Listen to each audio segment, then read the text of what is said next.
እባካችሁ ይህን ቪዲዮ አታሳልፉ። በዘመን መጨረሻ ከሚሆኑ ምልክቶች የመጨረሻው አሁን ሊሆን ነው። ከዚህ በኋላ ኢየሱስ አይዘገይም። ከዚህ በኋላ ኢየሱስ አይቆይም። እባካችሁ ይህ ቪዲዮ እናንተ ጋር ከደረሰ በኋላ ስክሪኑን ጫና አድርጋችሁ እስከ መጨረሻ ሰንድ በሉ። ኮሜንት ውስጥ ገብታችሁ ማራናታ በሉ። 10 ጊዜ ብቻ ኮፒ ሊንክ አድርጉ።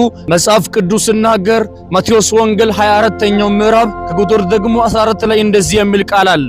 ለሕዝቡ ሁሉ ምስክር እንዲሆን ይህ የመንግስት ወንጌል በዓለም ሁሉ ይሰበካል፣ ከዚያም መጨረሻው ይመጣል ብሎ ይናገራል። እሱ ከመምጣቱ በፊት ብዙዎች እኔ ክርስቶስ ነኝ እያሉ እንደሚመጡ ደግሞ ብዙዎችንም እንደሚያስቱ በተለያየ ቦታ ጦርነት እንደሚሆን፣ ሁከት እንደሚሆን፣ ብዙ ራብና ቸነፈር በብዙ ቦታ እንደሚሆን፣ የመሬት መንቀጥቀጥ እንደሚሆን፣ ሕዝብ በሕዝብ ላይ መንግስትም በመንግስት ላይ እንደምነሳ ክርስቶስ ተናግሮ ነበር።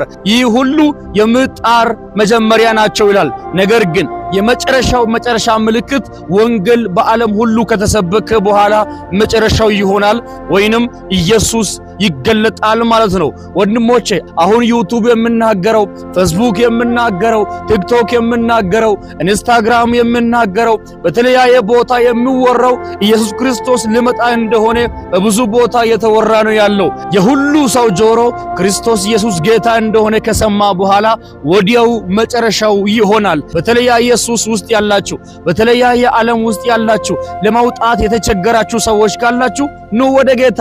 ጌታ ያሳርፋችኋል። የእግዚአብሔርም ቃል ሲናገር እንደዚህ ይላል፣ እናንተ ደካሞች ሸክም ከበደባችሁ ሁሉ ወደ እኔ ኑ እኔም አሳርፋችኋለሁ ይላል። በዚህ ቦታ ሸክም የሚለው ኃጢአት ነው እንጂ 100 ኪሎ 200 ኪሎ ሸክም መሸከም አይደለም። እባካችሁ ከነ ኃጢአታችሁ ጋር ኑ ወደ ጌታ ቤት ግቡ። ጌታ ያሳርፋችኋል። አሁን የሰው ሁሉ ጆሮ ኢየሱስ ጌታ እንደሆነ ከሰማ በኋላ ወዲያው ኢየሱስ ይገለጣል። ይህ ደግሞ በቅርብ ይሆናል። ስለዚህ የወንጌል ሰባኪዎች በሙሉ ሁላችሁም እየወጣችሁ ወንጌልን ስበኩ። ኢየሱስ ሊገለጥ ነውና ይህን ቪዲዮ በደንብ ኮፒ ሊንክና ሼር አድርጉ እንዳይጠፋ ብዬ ነው። ሁላችሁንም ወዳችኋለሁ። ኢየሱስ ይመጣል። አሜን። ማራናታ። ጌታ ኢየሱስ ሆይ ቶሎና። ሻሎም